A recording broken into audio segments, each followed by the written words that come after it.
As he returned to Washington, D.C. from a weekend of golfing, Donald Trump took questions from reporters, but was visibly confused on a number of topics, including tariffs against the European Union, whether it's Nippon steel or Nissan steel, the fact that Vladimir Putin is an authoritarian warmonger and not somebody whose integrity can be trusted. He's ranting and raving about Harvard, and he's also very happy that he's taking questions from a friendly reporter at the New York Post rather than somebody else. It was all very strange. But before we unpack all that, if you end up liking this video and you want to support the channel, please be sure to hit the like, subscribe, and alert bells before you go.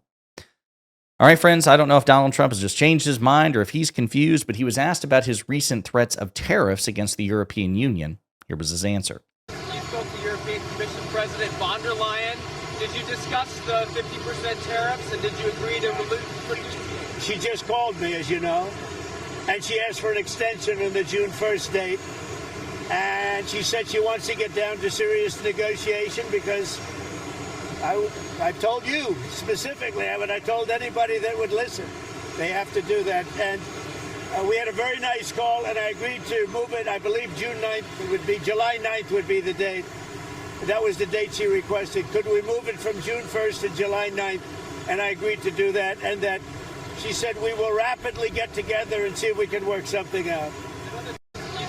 So first it was June 1st, and then he said June 9th, and then it was July 9th. Okay, July 9th is what she wanted. And then, of course, when he announced those tariffs in the first place, he said that there was no deal that he was seeking. It's just like, listen, this is a punishment because the entire European Union was designed to screw us over. There is no deal. We're not looking for a deal. Okay, we're looking for a deal. We're going to give you a month-long extension, or maybe, an 8-day extension. Again, he can't make his mind up even in that sentence. But it doesn't bode well. We are not seeing any meaningful progress as a consequence of Trump's threatened tariffs. He said 90 deals in 90 days. We are not getting that. We are, let's see, a month into it. We're about 30 days into it, so we have 60 days left, and we have no deal of which to speak. He has a framework of a deal for the United Kingdom. It's not pen to paper. It's not ink on paper. It's a framework for a deal that might collapse as the details continue to be negotiated. So he's behind the 8 ball, and he's behind the schedule on this. But it wasn't just tariffs they talked about. It was also this. Can you provide us an update on Russia and Ukraine as well? Yeah, I'll give you an update. I'm not happy with what Putin's doing. He's killing a lot of people, and I don't know what the hell happened to Putin. I've known him a long time, always gotten along with him, but he's sending rockets into cities and killing people, and I don't like it at all, okay? We're in the middle of talking, and he's shooting rockets into Kiev and other cities. I don't like it at all. President, what do you want to do about that? I'm surprised. I'm very surprised. We'll see what we're going to do. What am I going to tell you? You're the fake news, aren't you? You're totally fake. All right, any other? Dude, he is just like bipolar. Like, he doesn't seem agitated by the question, but then he's ranting, like, oh, you're stupid and you're fake. Why would I tell you you're fake news? He gets a question from a preferred reporter here in a second. It's pretty funny to watch him, switch on a dime. But listen, we cover domestic politics here at Pondering Politics. Foreign policy is not my area of expertise. It was the topic in school, the subject in college that I was the least interested in. But I just would say him saying publicly that he was surprised that Vladimir Putin is a warmonger and not a pursuer of peace is just, he's telling on himself there. I mean, very few people in your own party actually believe that Vladimir Putin was a good faith actor and sought peace. It's strange and really disturbing and really alarming that you fell for that shit and suggesting that you have a total misread of the situation and that you're less equipped to deal with it than anybody. So maybe that's why he was starting to lash out at the reporter, because he realized, like, oh shit, I just basically told the American people I have no idea what the fuck I'm doing and who I'm dealing with. But again, we'll see what happens. Here's another clip. Harvard, do you think you'll come for their endowment in any way or go after financial aid? Well, look, part of the problem with Harvard is that there are about 31%, almost 31% of foreigners coming to Harvard. We give them billions of dollars, which is ridiculous. We do grants, which we're probably not going to be doing much grants anymore to Harvard. But they're 31%, but they refuse to tell us who the people are.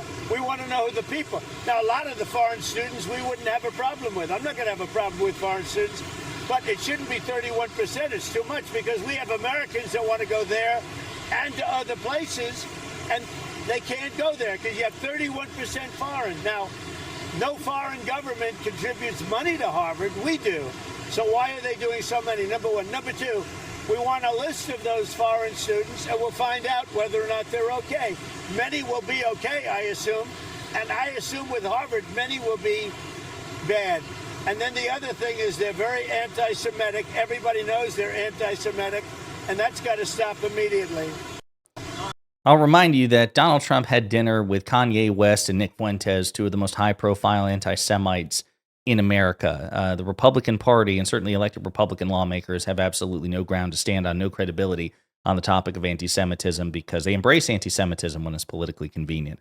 This is simply an excuse to go after Harvard because they think Harvard is some sort of liberal bastion that they want to undermine. Number one. Number two, it's actually good that Harvard and other universities recruit foreign talent as well because it makes the talent at Harvard and by extension the United States even better. The research, for example, that Harvard conducts would be significantly diminished if we did not recruit not just within the United States but from without as well. And most college experts will tell you that there's a reason that Harvard does that, to say nothing of what it does for those students, which in and of itself is good, but we actually get quite a bit back in return, and Trump is too stupid to recognize it. Here's another clip. President Trump, Secretary, are you in? New York Post. Oh, well, I like the New York Post. I like Keith Poole. Okay. Secretary... How can it be nicer to him? I didn't know he was with him. Go ahead. Secretary Besson. So, he just, instantly, dude is so trigger happy. He's like, you asking me a question? Who the fuck are you with? Oh, the New York Post? Oh, okay. Go ahead. Ask two questions. He's this dude is the most insecure. Imagine if a Democrat had reacted that way with, Peter Doocy from Fox News or whatever. You with Fox News? All right, give me MSNBC instead. This dude is so fragile. He cannot handle just a moderately challenging good faith question whatsoever. Has said that we don't need to return textile manufacturing to the United States. How do you see, a lot of your reciprocal tariffs? They're pretty big on those low-income countries. I tend to agree. We're not looking to make sneakers and T-shirts, and we want to make military equipment. We want to make big things. We want to do the AI thing with the computers and the many elements. But the textile, I'm not looking to make T-shirts, to be honest. I'm not looking to make socks. We can do that very well at other locations. We are looking to do chips and computers and lots of other things. And tanks and chips, meaning ships. Yeah. Dude, meaning chips. We're going to do chips. Yeah, dude, you said it 3 times in 10 seconds. We get it. You want chips. Thank God President Biden signed the Chips and Science Act into law, which incentivized the creation of semiconductor chip and, advanced technology here in the United States. And it was wildly successful until you came in like a bull in a china shop and totally screwed it up, as is Trump's wont. Here's another clip. Secretary Hegseth's acting chief of staff is the Biden administration holdover who has said some very critical things about you and Vice President Vance. Your thoughts on that? Who is the chief of staff? Britain Korea. I have no idea who he is, but if he did say that, I would recommend that we don't take him. I mean, if he did say something like that, I would recommend we don't take him. But let's see. I'll take a look. Korea, I'll check it out. Yeah. So if you ever criticize Donald Trump, you get no place in his administration. Now, we obviously know that's not true because half the people he's employed, like Marco Rubio and J.D. Vance, trash him, but he made them bend the knee first and debase themselves in front of the American people before he gave them a job. So here's another clip, one last clip. Big out. Another question. You announced on Friday about U.S. Steel and Nippon Steel. Yeah. What will the ownership structure look like? What made you change? It'll be controlled by the United States. Otherwise, I wouldn't make the deal. I went to the unions, to all of the local unions. They all wanted it. And I'm doing it because all of the congressmen came in, about 5 of them, and the others, I understand, are in concurrence, and they asked that I do it. Everybody seems to want it, and we'll see. I mean, we'll see what the final is, but they're going to invest billions of dollars in steel, and it's a good company. Nissan's a very good company. We'll see. But it's an investment. It's not Nissan Steel. It's Nippon Steel. Nippon Steel. Nissan is an auto manufacturer, right? That's what I'm saying. Imagine President Biden doing something like this. Imagine the absolute, heyday that the media, including mainstream media, would make of this. But Donald Trump is in a state of cognitive decline and is so profoundly stupid that he himself, like, he just gets a pass on this. It's absolutely just disturbing. It's so disturbing and it's dangerous because we have another 3.5 years subjected to this.